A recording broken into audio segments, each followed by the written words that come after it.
Anophanovestasen. There are 4 kingdoms of plants.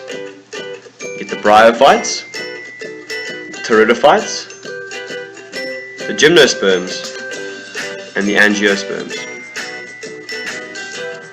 Kingdom 1. Bryophytes. Types of bryophytes include moss, liverworts, and hornworts.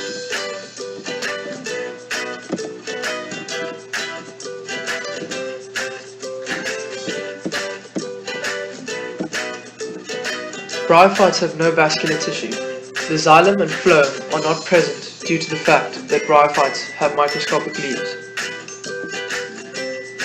They also don't have true leaves or true roots. They contain spores and not seeds, and they do not fruit. Instead, their sporophyte generation produce a capsule containing spores that germinate and reproduce.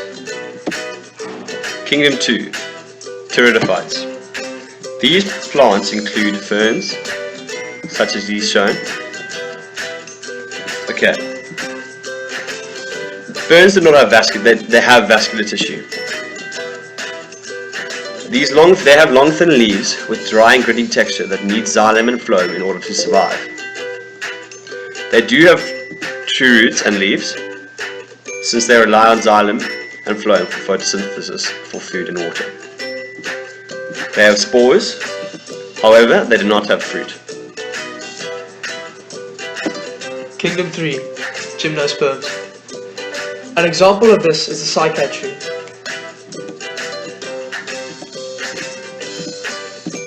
They do not have vascular tissue and include phloem and xylem in the vascular bundle. They do have true roots and leaves. They have seeds and not spores. These seeds are found inside cones and can be both male and female. They do not contain fruit and the seeds are naked. Kingdom 4. Angiosperms. These are basically all the flowering plants. They do contain xylem and phloem and also contain true leaves and roots.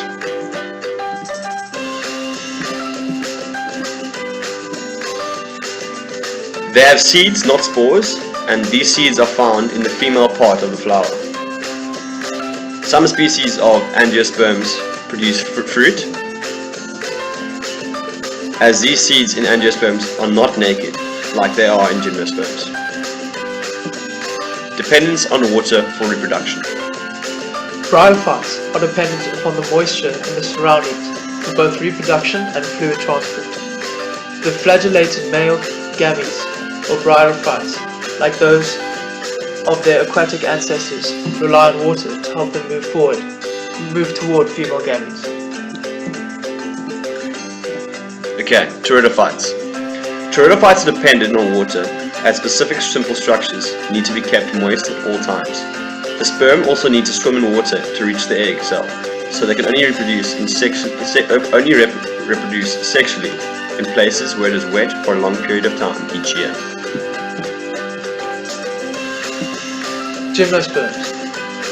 Gymnosperms do not need water because the wind blows the pollen grain containing the male gamete onto the female cone. The pollen grain then grows a short tube called the pollen tube. The male gamete is carried inside the pollen tube and the female gamete, so the conifer does not require water reproduction. Okay, and then finally we have the angiosperms. With angiosperms, no water is needed because male gametes are carried inside the pollen tube to the female gamete in the ovule. Asexual reproduction versus sexual reproduction. Asexual reproduction is a mode of reproduction by which offspring arise from a single organism and inherit the genes of that parent only. The offspring will be exact genetic copies of that parent. The advantages of asexual reproduction. They have large number of offspring, reproduction is fast, energy expenditure low, no mates are needed, and no gametes are produced. Offspring are well adapted to the environment in which the parent lives. The disadvantages of asexual reproduction. There is no genetic variation, therefore adaptation may be difficult. All share the same weak characteristics. They may die out when environmental conditions change or become unfavorable. Mass reproduction can threaten the environment and the carrying capacity. Okay, now sexual reproduction. Sexual reproduction is the production of new living organisms by combining genetic information from two individuals of different types. In most higher organisms, one sex produces a small motile gamete, which travels to fuse with larger stationary gamete produced by the other. Okay, advantages and disadvantages. Advantages include genetic variation, a possibility for better adaptations to changing environments, a role in natural selection, and also better chances of survival when this happens. The disadvantages include a high energy cost, gametes to be produced, gestation, parental care, etc. Needs two parents in order to happen. It is a slower and longer process. The young of the offspring can be vulnerable to predators, and extended periods of parental care are needed. Flowers as reproductive structures. Flowers have male and female whorls. The stamens are the male organs, the anther and the filaments, and produce pollen that contain the male gametes. The pistil, which is the female organ of the plant, which is the ovums and the ova, are found in the ovule. Pollination is the transfer of ripe pollen from the anther to a receptive stigma of a flower of the same species. Okay, adaptations for wind pollination by wind. Okay. Flowers do not have a scent, nectar, or brightly colored petals. There is no need to attract pollinators. Flowers are high up on the plants to be exposed to the wind. Flowers are usually small and reduced, lacking calyx or corolla.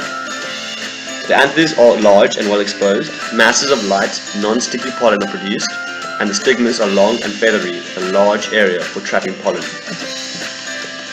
Flowers adapted for insect pollination. Flowers have bright colors and white colors for night pollinators. Flowers often have sweet scents to attract moths and butterflies. There is usually a reward in the form of nectar or pollen. Flowers have contrasting markings on petals to help locate the center of the flower. Pollen clings to the hair of the insect bodies. Okay, and then pollination by insects. Here's a video quickly. As you can see, the bee is pollinating the flower. There we go.